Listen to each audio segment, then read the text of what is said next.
Okay, after a week off, welcome to the Sumer Sports Show. I'm Eric Eager. I'm joined by Thomas Dimitroff. It's been a busy day, Thomas, in the league. It's been a busy day at Sumer. We're 11 weeks in. We're already now into the second head coach who's been let go by his franchise. Thomas, how you doing? I'm good. I can't wait to dive in. I mean, this has been a whirlwind. I hope our listeners are in that mode too. It's like it's fired up without having a whole bunch of Red Bull, which is kind of crazy because it's all initiated by all the news. I mean, Carolina and a firing like at this point. What are your initial thoughts on it from where you are? I mean, Yeah, it's certainly, after 11 weeks, it somewhat surprises me. I figured that they would give Reich the whole season. So that one, because I don't know if there's anybody on that staff who's really kind of like that person in the wings. You remember in 2010, the Dallas Cowboys fired Wade Phillips and went with Jason Garrett. Jason Garrett was kind of always thought of as that next head coach possibly for the Cowboys. So then they kind of debuted him middle of the season when they were struggling and kind of gave him the reins for the rest of the year. And then he went on to coach that team for 8 or 9 years after that. In Minnesota, when Brad Childress was let go, Leslie Frazier was given that job and kind of pushed through there. There are succession plans that I think oftentimes make sense and is why, you would let go of a coach in the middle of the year. The Panthers brought in, Josh McCown, who a lot of people really like. They brought in Ejiro Evero, who a lot of people like from Denver. It's kind of curious to me that Evero, for example, wasn't given, or he didn't want, reports were, the Denver interim job when that happened in 2022. He got passed up for this interim job as well, Thomas, for Chris Tabor, the special teams coach. Jim Caldwell, the former head coach of not only the Indianapolis Colts, but the Detroit Lions, is now kind of in that assistant head coach. He's kind of consulting with Thomas Brown, the play caller. So I have a hard time with a mid-season firing when you're not really in playoff contention, so there's really nothing to salvage in some ways during the middle of the year, and B, you don't necessarily give that interim job to a guy who you're sort of trying out, right? This is when you give that job to Chris Tabor, you are saying we're going to have another search next year. And if that's the case, I don't know why you just don't run out the string with Frank Reich. That's like kind of the one thing that I'm puzzled by. wow, there's so much in those comments, and always good, thoughtful comments, of course, on your side. I put myself in that spot and I think, okay, first of all, my mind goes right to Scott Fitterer, right? Like, where is Scott in all of this? How is he dealing with this? He's a good friend and I appreciate him, but I mean, untouchable, right? The last thing you want to do is bother someone like that when things get really, really heated and dusty. Okay, you have an owner who is brilliant, right? He's brilliant. You guys have talked about him. He went to, what school did he go to? He went to I don't know if he went to Carnegie Mellon, but I know that he is very involved there. There's a building named after him there. So, to your point, anybody who's made $1 billion is pretty bright, so there's an element. There's an element to that. Yeah, he's obviously very smart. And if you read Mike Florio's piece today, I mean, he got really, really aggressive with his thoughts about David Tepper and his approach. And I think he's got that feeling, at least Mike Florio does, about a lot of owners, right? Some owners, and at least the newer wave of owners who are more involved in organizations. That said, again, let me come back to Scott Fitterer. As a GM, please everyone understand this. I mean, something like that happens. Of course, you're looking at yourself. You're looking at how you're supposed to manage through all of this, right? You want to be positive enough and not be down in the dauber, walking around with your head down, of course. You have to be smart. You're expected to be a leader, even if you don't know what what the long range plan is. You have a lot to do. You're supposed to still be every day, for the most part, communicating with your owner. Your owner is going to be asking you all kinds of really, really interesting and detailed questions about your coaching staff, who you should let go. So like you have usually as a GM, you have a really good relationship. You're supposed to in today's world with your head coach and the staff. Now the head coach leaves. Now your loyalty as a GM has always been, no matter how close you are, it's always been to the owner. Your owner, that's where your money comes from. It's where your bread is buttered, so to speak, right? And now the owner is asking you for a lot of really interesting information. What do you think about this coordinator? What do you think about this? What should we do with, they just fired their OC, right? Yeah, they fired Josh McCown as well as Deuce Staley. And Deuce Staley as well, yes. Josh was the quarterback coach, right? Yeah, Thomas Brown's the OC. He remains the OC, and now he's calling plays. Reich was calling plays, then gave it to Thomas Brown, then took it back, and then was let go. And then now Thomas Brown is back in the play calling race. But think about how complicated this is as a GM. Yes, this is why you're paid all the money you're paid. Because now when you've been really friendly with everyone, trying to keep everyone's morale up, now your owner, for the most part, is asking you more than likely, what should we do, GM? Who should we let go? Who should we keep? Who should we go with? That is not an easy situation to be in, but that's what is expected of you.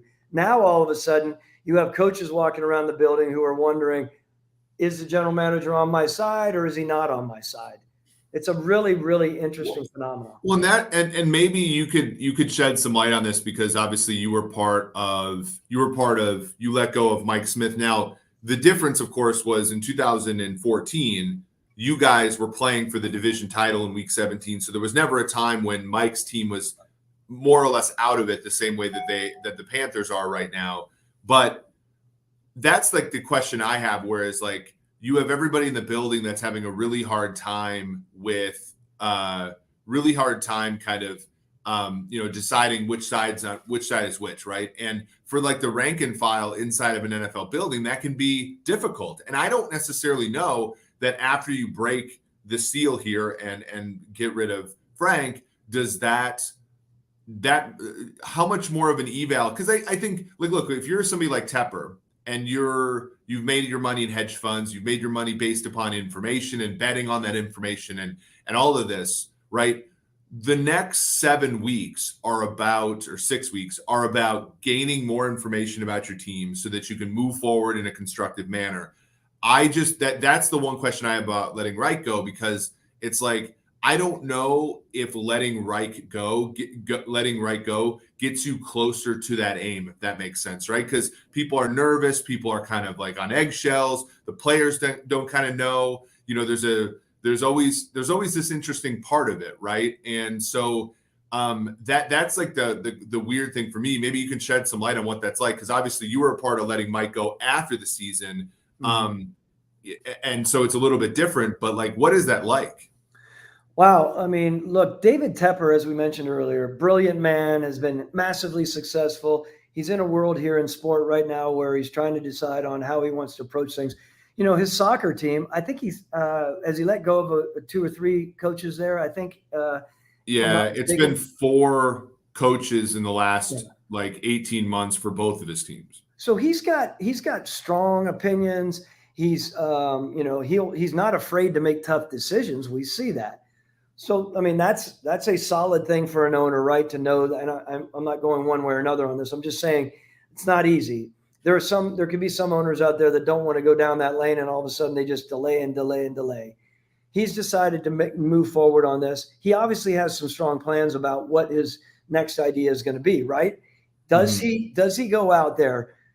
Does he make a move, potentially for Bill Belichick, if Bill were ever to be available, or what other coaches are going to be available, or is he going to go with a young, inexperienced coach?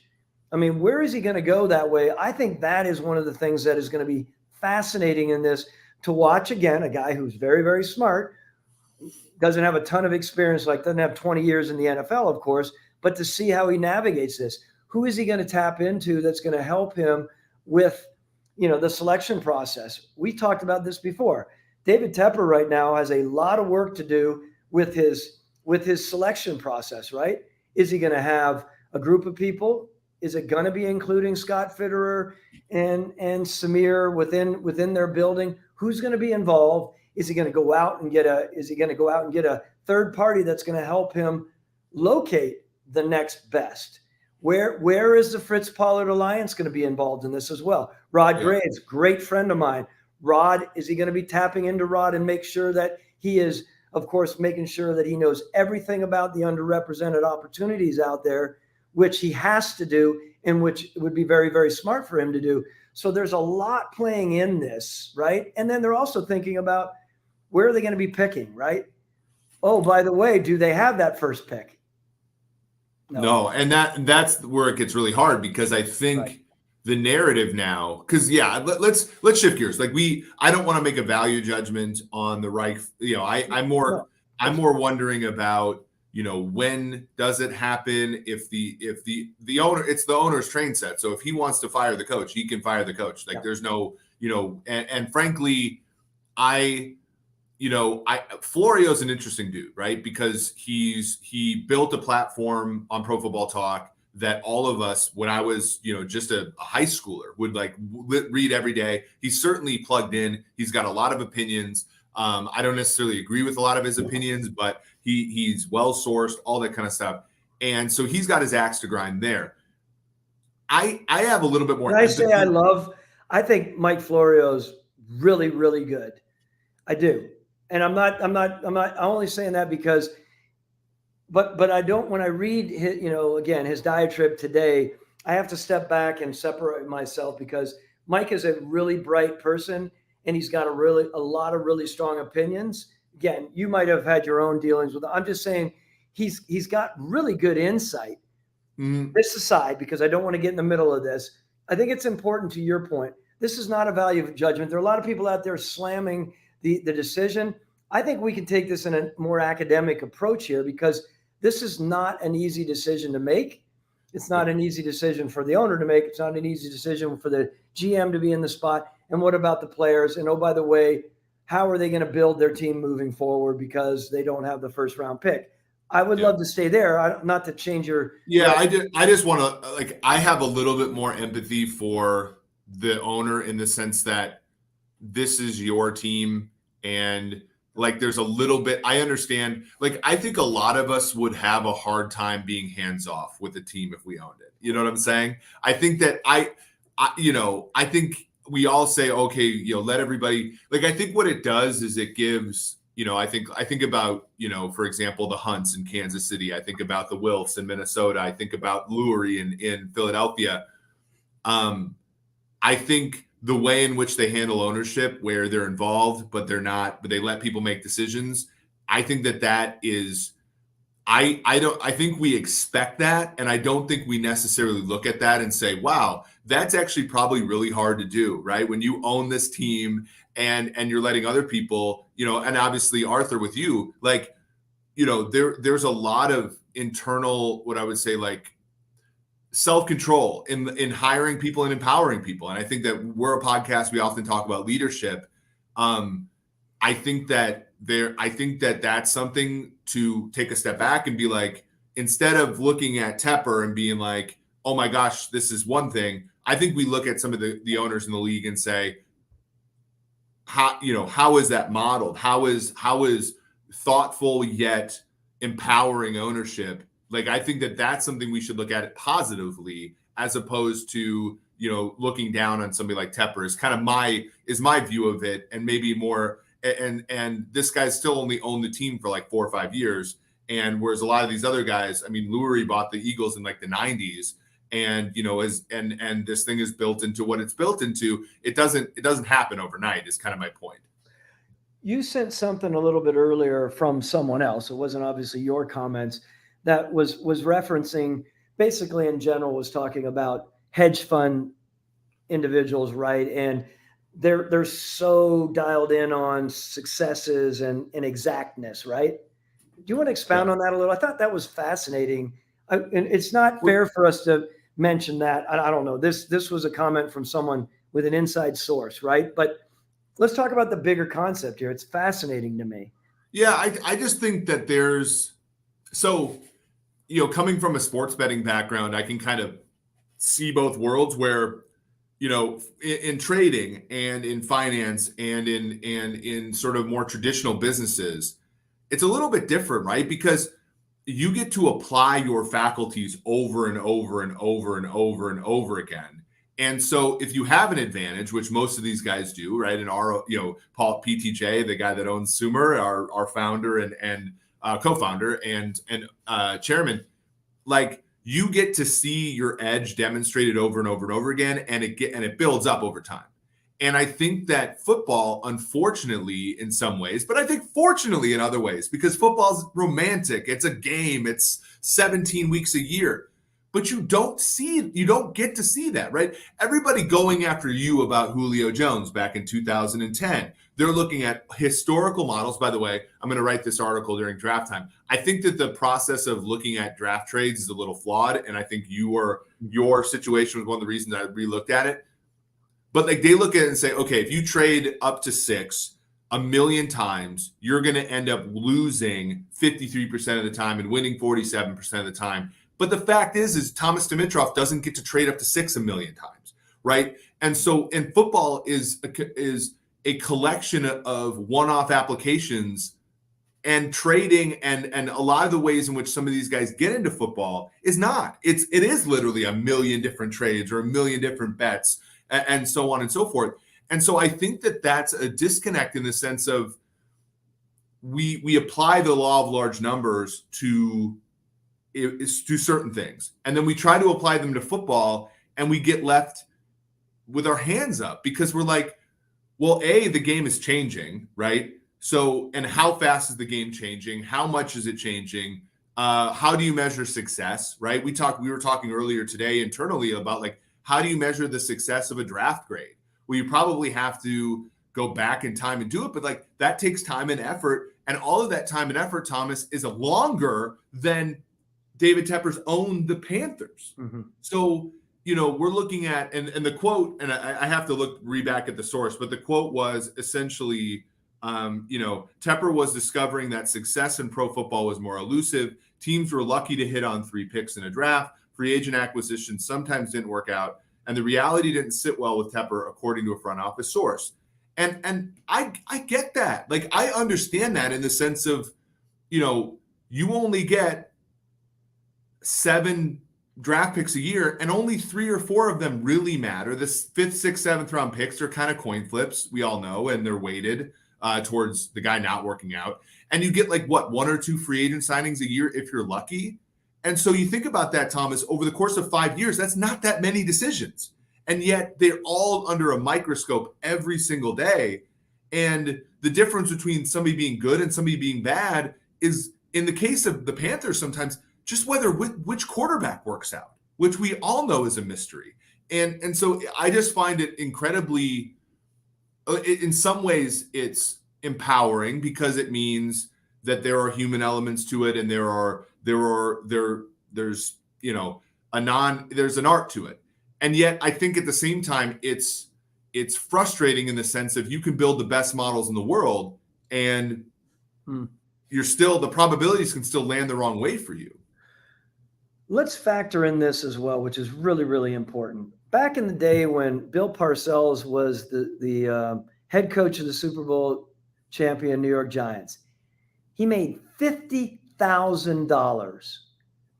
These owners right now are paying unbelievable amounts of money, 7, 8, 9, 10. Some of those guys, like the best of Bill Belichick and Sean Payton, those guys are 18, 19, 20, or whatever they are, right? These owners are saying nowadays, hey, look, I'm not paying these guys a couple $100,000.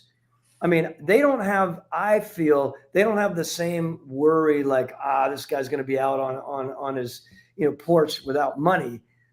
These guys sometimes, I mean, I'm sure Frank Reich probably had a 4 or 5 year contract. He's got a lot of money coming his way. So I do believe that these owners now are like, hey, if you're not producing, we're not putting wins in the win column, and it's not going well, then we're moving on. So I just feel like there's a little bit more of an understanding that way than there used to be back in the day. Yeah, and there's going to be less of the familial sort of feelings towards people, because again, Frank Reich has made a lot of money, and David Tepper owes Frank Reich now a lot of money, as do the Colts, although I think there's probably offsets over the last 2 years. So Frank Reich's not hurting for money, but at the same time, there's still like a jarringness to the whole thing about getting fired and about your life's work being scrutinized, and will you ever get another opportunity again? Will you ever get that thrill? I think that the big thing, and I know, having talked to a lot of people who have been in front offices as well as in the coaching, like there's an aspect of, at some point, it's more about the pride and everything. And back then you had the pride, but you also didn't have the huge investment, to your point. And so I think now when you pay a head coach $5 to $10 million a year, as an owner, there's probably a little bit less loyalty, in the sense of like, well, my loyalty is being demonstrated to you by how much I'm paying you.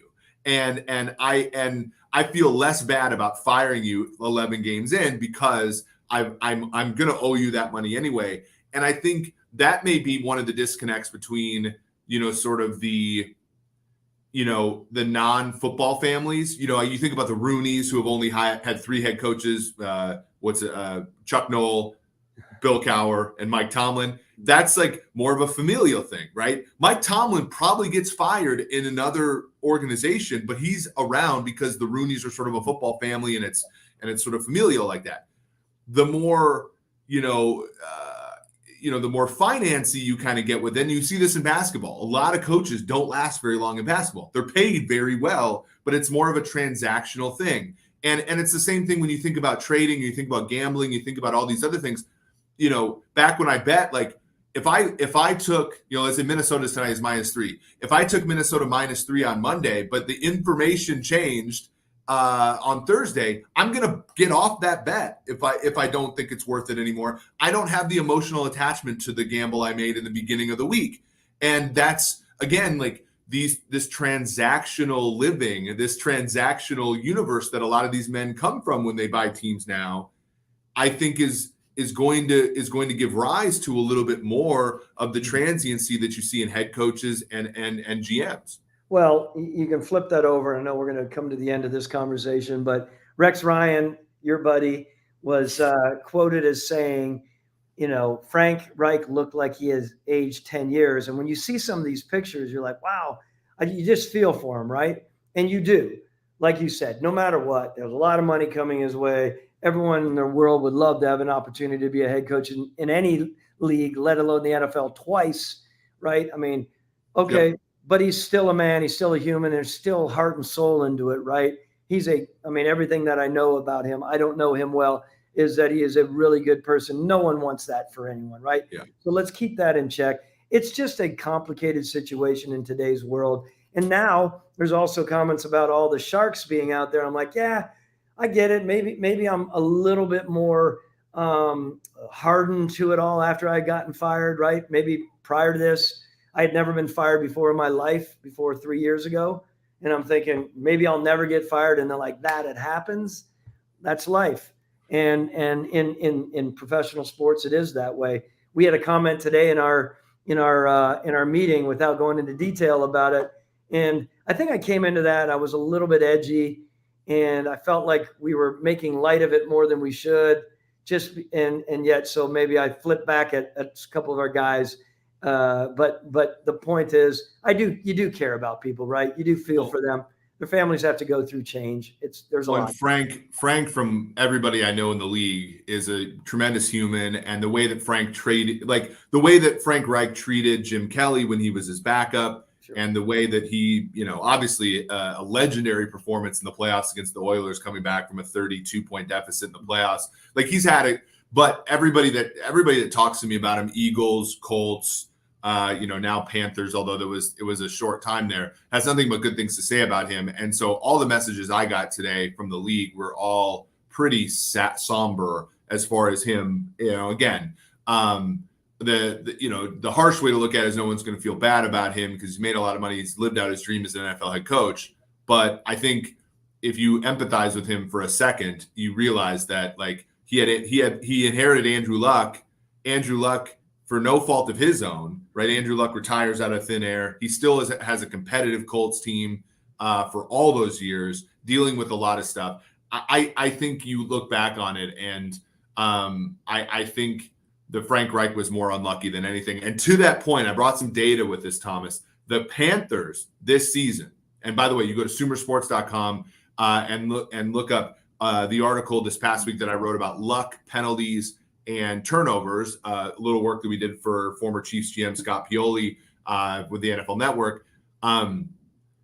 The Panthers were bottom 5 in the NFL in turnover luck and penalty luck this year. So, and a lot of those things are not necessarily that tied to skill. And so, again, I feel like Frank Reich has gotten unlucky in some ways as a head coach. And so, not to make a value judgment, but again, I think that this is a pretty messy sort of situation as far as him and Panthers wanting to move on and all that stuff.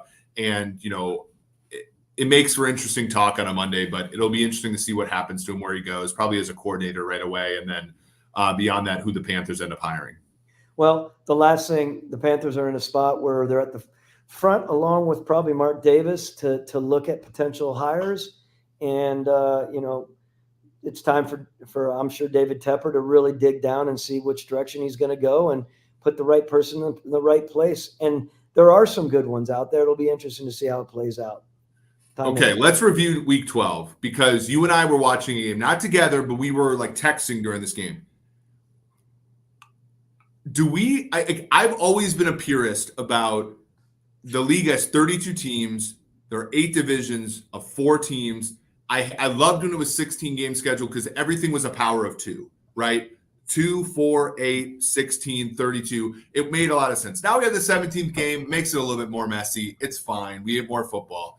But I've always been somebody that says, no, if you win a division, you should host a playoff game. Even last year when the Bucs went 8-9, I'm like, Tom Brady should host a playoff game. He should. They battled through this season. Bruce Arians resigns mid off season. Tom Brady comes back. They've gone through a lot. Let him host a playoff game. I'm starting to crack, Thomas, and I'm cracking because every week the Falcons are on TV here and the Saints are on TV on the other station usually. Yesterday they played each other. Falcons win, but was that like, I watched that game and I'm thinking to myself, look, they ran the ball well. I thought that they were very tough up front. Patterson ran really hard. Algier ran really hard. Obviously, Robinson made a few plays. London, Pitts, they were fine. Ritter threw the ball right to Tyrann Mathieu twice. Beyond that, he was fine. The Saints are the most frustrating team in the NFL. They have a quarterback that should be better than he is. They have Chris Olave, who's a good player. An offensive line that's fine, I guess. Defense has some ball players, Matthew, obviously, Jordan. And yet I watched that game and I'm thinking one of these teams is probably going to host a playoff game in January.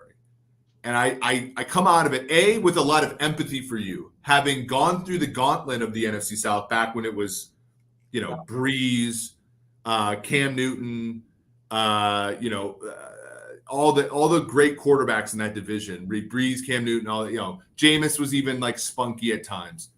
And now, that team that hosts that playoff game is going to be a touchdown underdog in the first round of the playoffs. What was going through your mind when you watched that game? I just, both of those teams, they have their smattering of players there's talent on their team. Now, New Orleans also, they had some injuries, right? They had a number of injuries, unfortunately. They have their starting wide receiver and their starting corner out. I mean, defensively, I just thought I was a little bit surprised as things were happening and quite frustrated watching it, not because I was cheering. I mean, of course, I'm not sitting here cheering that way. I'm just looking at a division with 2 teams that have always been unbelievably competitive. One could be up or down, and yet they always came into that game and it was always close, right? That was a pretty big. So a fun fact, you were 21 games over 500 in the regular season as the Falcons GM. You never won back-to-back division titles. And the Falcons are the only team in the NFL history to never win back-to-back division titles. The reason for that is because the Saints and the Panthers were always pretty damn good. And you had to battle to win that division all the time. And now it's insane. It's crazy. I was just surprised that every time it happened, Carr was moving it all over the field, and then he'd get down into so-called nut cutting time, and it got dicey, and so I think in the end that's where my head went. I'm like, my gosh, this division right now has so many challenges, and when at the end of it all, I was happy for Arthur Blank, of course. I'm looking up there, and it's good to, Arthur's looking at his team up there in the division. He's right up there, and they bring up all like on the networks, and they're showing the four teams, and there they are below 500, sitting pretty. And I'm thinking it's going to be interesting to see down the stretch, and then Tampa loses, right? There's just that's a really, really interesting situation, how that's going to play out. And is it going to come down to the Saints and the Falcons? Is that what it comes down to? Well, let's go ahead and take a look at sumersports.com because we can, we don't have to necessarily wonder these things because of our great data science team here at Sumer Sports. Let's go to sumersports.com and look at these, simulation results here. So when you look at the way that I can look at this is by just looking at the strength of schedule metrics, where the Falcons have had the easiest schedule to this point, not all that much different than the Saints have. We give the Falcons and the Saints about equal likelihood to win the division. Falcons slightly ahead at 43.4%. The New Orleans Saints at 41.4%. The Tampa Bay Bucks, if you go down there, the reason that the model maybe doesn't like the Bucks is, well, the Bucks have the third easiest schedule left after the Falcons and the Saints. So that, and the Panthers have the hardest schedule left in the NFC South, the ninth easiest in the NFL. And so we give the Bucks about a 15.1% chance. The Panthers really have no chance of winning the division at this point at 1-10. So that's kind of how it's looking right now, Thomas. I would say I would still give a slight edge to the Saints just because they have a home game against the Falcons in week 18 to avenge. So I think that's in their pocket. They also have a better quarterback. But the way that the numbers look right now, the Falcons have a slight edge, obviously, with the head-to-head win, right? So even if they finish, let's say the Falcons are a game back when week 18 hits, but then they go to New Orleans and win, they're going to win the division based upon sweeping the Saints. So that's why the Saints have a slightly higher projected win total. But the Falcons have a little bit of a higher chance of winning the division title. I mean, there's also a sneaky way that both teams could get into the NFC in the playoffs, just because the NFC is a little bit weak, right? You have teams like Minnesota, who's starting quarterbacks out. You have Green Bay, who it has Jordan Love going right now. One of those teams, or the Saints or the Falcons, could win a wild card in that conference. I think before we move on here, I just want to comment on a couple players. I mean, you mentioned, Bijan Robinson, he is a damn good player. He's got ability to catch and run, all the stuff that we know. The fact that they found him and utilized him yesterday was great, I thought. Yep. And, I think that's an important thing. I also said, I really believe they should run the heck out of it. I've said it, run the heck out of Ritter, because I don't necessarily believe that, Ritter's in that spot where, who knows what's going to happen. Let his athleticism come out, keep people on their heels, right? Run one time, pass it, because he can dart some balls too. Unfortunately, he's had some tough breaks, but I would utilize him however you need to utilize Desmond Ritter to win as many games as you can. That's what I personally would think to do. Put him in a spot, get his athleticism going, let him zip some of those balls in and utilize some pretty damn good talent, as you know. The last 3 first rounders, utilize them while they can. I didn't see Pitts use that much yesterday. Did he have 2 catches? I believe so. Yeah, he had a couple. I think he's still injured, Thomas. I think that's one where, and honestly, this is a good question for you because you've been in that chair, you've been in the GM chair, but you've also, you've been very, both of the coaches that you had when you were with the Falcons, you're very complimentary of. I wonder, and maybe it doesn't matter, but I wonder if they don't benefit from just coming out and saying Kyle Pitts is not 100%. He's gutting through it because he's a tough guy, But one of the reasons he's not getting the football as much as you fantasy football nerds want him to is because he's injured. He's not injured enough not to play, but he's not 100%. And so give everybody a break. Is there any benefit in saying that, or do you lose some competitive advantage? Because I feel like at this point, all the teams watch him on film and know that he's a little slower than maybe implied by a lot of the metrics. And so, but Arthur Smith gets a lot of daggers in the media. And I feel like there's a way to curb that a little bit by just saying, look, like, we wish he was 100%. He's not going to be. He probably won't be till the end of the season. And so, but he's healthy enough to play at a certain percentage, and that's why you're not seeing the production. Does that help at all, or does that go against the cause at all? I maybe feel like it goes against the cause. I don't know if I'd want to share it. I get where you're going. You're going to use your big brain to overthink it and everything. I think the reality is, you got to, I mean, he's still out there playing, right? He came across the middle. I thought he bobbled the one ball through the middle there. If I did see that correctly, right? I mean, look, I just think that this team and the rest of that division right now just have to hold on for dear life to see what, who can, and if it's last year, 8-9 won the division, right? That's right. And the other three teams were 7-10. Unbelievable. Like 2 years in a row, potentially that's going to happen, back to your point.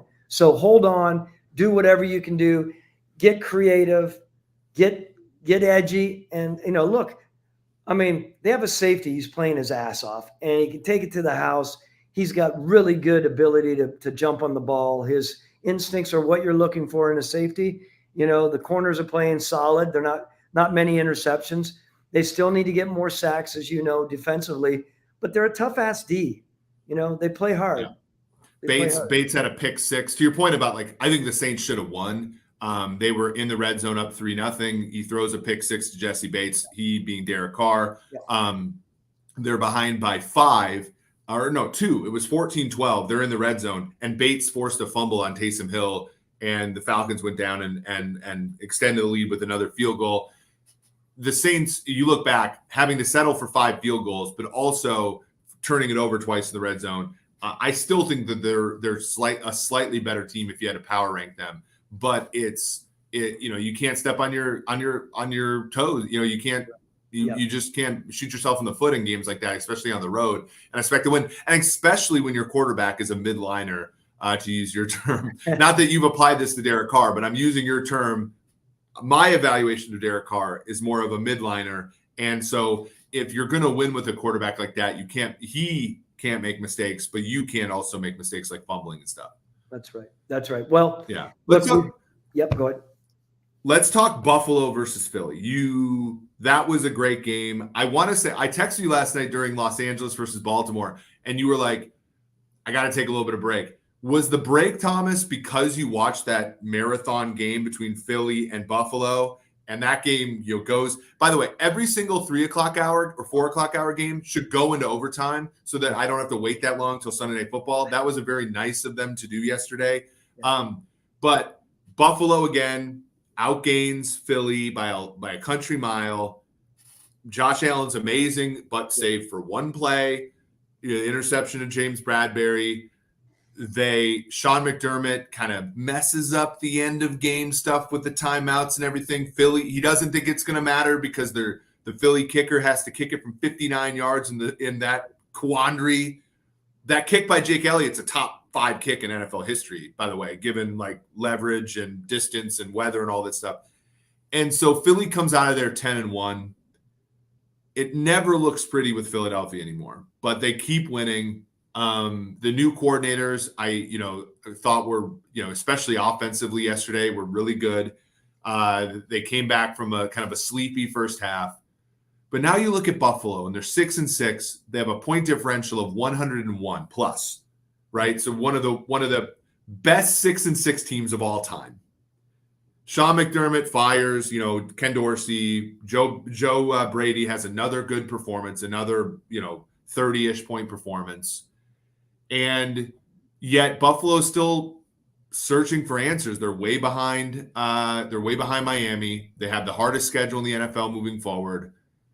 It's really tough to see a way out for them. I think that the Bills are a classic. and I don't know if you remember this one because it's way back, but they feel a lot like the 1991 49ers, who missed the playoffs by one game. Your Falcons actually knocked them out. And they're considered the best team in NFL history to not make the playoffs. Steve Young won the passing title. George Seiferd's amazing coach, all this kind of stuff.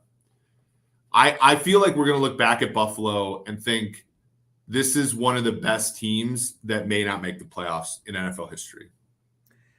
You said a lot there, Eric, and you said it with passion. I did. Can I ease in for a second here, or a few moments on Philly? First of all, I wanted to be very outspoken about this because I really do believe that Howie Roseman, the Philadelphia Eagles, my good buddies, Dave Caldwell, who also is one of the main scouts there with Philly, as well as Matt Russell, another great scout that they have there. I mean, I just feel like the years that we won those Super Bowls and that New England won, there were so many things going in their favor, right? Balls bouncing their way. I mean, a 59-yard field goal. You said, I don't know, quandary or something, but you meant quagmire probably, right? Or maybe you didn't. I mean, it was wet. That cat gets up there and kicks it with like just assurance. And I'm just thinking, like, all those years in New England when we were winning like that, it was just, you could just tell things were going in your direction. And I just feel that for them. I feel like they're just in a spot where this is going to be their year to take this one. I know that's jumping ahead of it. I just had to say that. I'm feeling it. It feels charmed for them. And, they've dealt with injuries. Like yesterday, they didn't have Lane Johnson. And his replacement, Jack Driscoll, a guy out of Auburn who I really liked, he gave up one pressure the whole game. I think about all the injuries around the league, and I think about how much injuries tank teams. And here, the Eagles, their top 5 player on the team's out. He just plays, backup plays phenomenally. This is a team. I mean, look, they've gotten lucky. Marquez Valdez-Scantling catches that ball on Monday night, and they lose that game. And but at the same time, you have to. There's what's the drops and stuff. They're not fundamental. What's fundamental is being close to great teams. And you think about Philly last year on the way to the Super Bowl. The Niners were the best team that they beat, but the Niners lost their quarterback, actually their third-string quarterback in that game. And it didn't work. The best team at full strength that Philly beat all year was the Detroit Lions in week 1. When they played Dallas had Cooper Rush. When, they got through last year's NFC without really playing a good team. This year they beat Buffalo. They went to Kansas City and beat Kansas City. They beat Dallas at home in a really hard-fought game. This team is like battle-tested. It sort of reminds me of the Chiefs just a couple years ago where, the Chiefs had like 6 road wins against teams with 10 wins or more. And it's just like, once you get into that groove, you're kind of like, no game is too big, right? And I do think that over time, that really helps you. In New England, it was, beating the Steelers. It was beating the Colts. It was beating some of those other teams. And, there was an aura that you guys had where it was like, we're not losing to the Colts. We're not losing to the Steelers. And I think that the Eagles kind of have that. And I know it's not analytical and I know it's kind of like hand wavy, but I think that the Eagles have that going right now. Yeah, well, I mean, okay, we're watching it down the stretch, right? You're exactly right. Down the stretch, Kelsey gets charged with 2 penalties, right? 2 procedures? It was 2, wasn't it? And then he comes around, he's like, MF, I'm going to smack the living crap out of this guy. Pulls around, he's putting his ass on the line. Swift does what he needs to do to get around the corner. Hurts is running the ball when he needs to run it. They're doing whatever. I'm watching Julio out on the other side there, actually trying to block a little bit, which brought back memories a little bit. The receivers are kicking butt. I just there's something about that team that just seems like they're just in such a groove right now. And to your point, they have a toughness, that Super Bowl DNA that people talk about, that, who knows if they do have that, but the reality is it's a tough team. Even my receiver buddy there, number 13, he's catching in the back, right? I'm like, oh man, I was so happy for him. He's down the line receiver for them, right? Is he their number 4? Olamide Zaccheaus? Yeah, I think he's number 4 for Your them. guy, right? Yeah. No, he had a touchdown in that game. Yeah, It was great. Yeah, like and to your point, like AJ Brown, who has had one of the best seasons in the league, he's already over 1,000 yards, was basically neutralized yesterday. It was Devontae Smith, your guy Olamide Zaccheaus. Those guys, like they basically stepped. Like it's what you're saying. It's championship football, right? When Lane Johnson is out, the right tackle takes over and does well. When the Bills put a lot of attention to AJ Brown, it's Devontae Smith. Dallas Goedert's out for the season with a broken arm, right? The tight end, they don't really miss him much. Amy has a good comment here. Broncos, baby. Okay, that one we have to talk about at some point. Now that they're on a 5-game win streak, and I know you have some Colorado roots. Let's talk lastly though about this game. I know we're running out of time, but I really do want to talk about this. Houston hosts Jacksonville. Jacksonville's a short favorite. That was fun. I'm watching CJ Stroud, and he is such an aesthetically pleasing quarterback to watch. When you see him go from decision to release, it's the fastest thing I've seen in the league. He's just got such this really quick, like, I hate to say this because, he's a top 5 quarterback of all time for me, but like it kind of looks Marino-like when he throws the football. And I watch him and how resilient he is, but with so many injuries on that team and an offensive line that's not all that great and wide receivers that none of us have heard of before this year. And he's just out there dealing. And then, of course, you look at the other side. It's Trevor Lawrence. It's your guy, Calvin Ridley, basically shut out in the first half, gets 70 yards and a touchdown or so in the second half. That team and their defense, Foye Oluokun making plays all season. And I watched that game, and I'm thinking to myself, 2 years ago, this was the worst game in the league. Jaguars, Texans. And now it's the best game of the weekend. And I'm thinking, like, that is so cool. And that is the promise of analytics. That's the promise of drafting quarterbacks. That's the promise of Sumer. That's the promise of roster building. It's like all these teams in the league. We just got done talking for 20 minutes about the Panthers and how down and out it looks and all this kind of stuff. And we were talking that way about Houston 2 years ago. We were talking that way about Jacksonville 3 years ago. And now they're playing in a meaningful game for that division. And both quarterbacks look amazing. Both coaches look like they have the thing figured out. Both, general manager, like that whole, and that, I think that game, it makes me happy because I think when you look around the 32 leagues and their fan bases, teams and the fan bases, I think that's the hope for the rest of the teams in the league is that game. So, I mean, you have 2 general managers who are doing a heck of a job. I mean, Trent Baalke and, of course, Nick Cassero. And Nick and his head coach, when you think about that, they have to be in line. I know it's early still, but they have to be in line for executive and COY, right? I mean, if they continue to do what they're doing. I hate to think that I don't like getting ahead of myself on that because I think you never know, right? Who's the team that's truly going to be worthy of being coach of the year and executive of the year? Who else is out there, by the way? I don't mean to protract, but what other teams truly could be considered a turnaround coach of the year, executive of the year? Yeah, I mean, I think, look, they lost yesterday and it wasn't pretty. But I think you have to give consideration to Kevin Stefanski in Cleveland because no quarterback. Quarterback's been hurt or ineffective for most of the year, and they're still competitive. Now, yesterday, the wheels kind of fell off. I think that you have to consider. Now, remember when Frank Reich, when he was first with the Colts, they started 1-5 and then won a playoff game. Yeah. You're getting to a similar trajectory for Sean Payton in Denver, 1-5 to 6-5.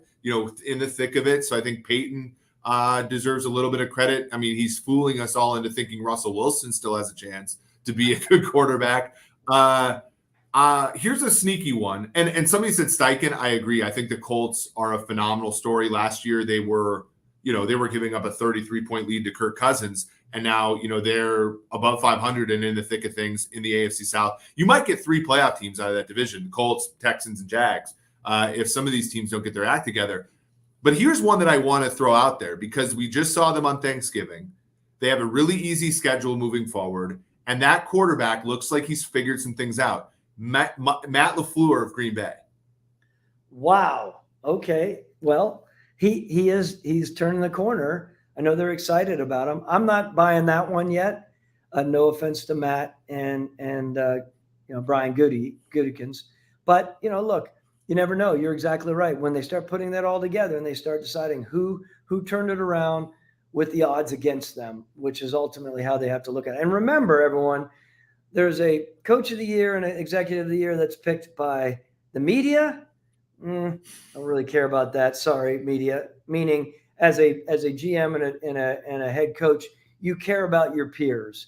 That's the sporting news. You do care about that, and that's not just speaking from my experience. Like that is something that we care about, right? You want to be recognized by your peers.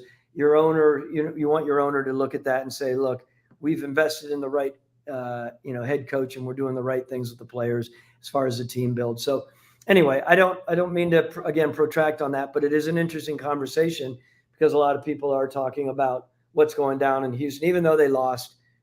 Where are they in all of that voting? Yeah, I think they deserve some credit for sure. I think a lot of people are going to look at Stroud and because that award, generally speaking, now we have had a situation where in 2019, John Harbaugh won Coach of the Year and Lamar Jackson won MVP.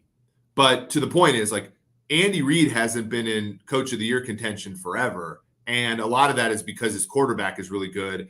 And so it often, to your point, is not necessarily an award about who is the best coach. It's the coach who's taken the least and done the most with it. Brian Daboll last year with the Giants being a clear example of going 9-7 with Daniel Jones. That's generally how the award is doled out. But it's if it's not an award about who's the best. I'll just say that it's an award about who's done the best relative to expectations.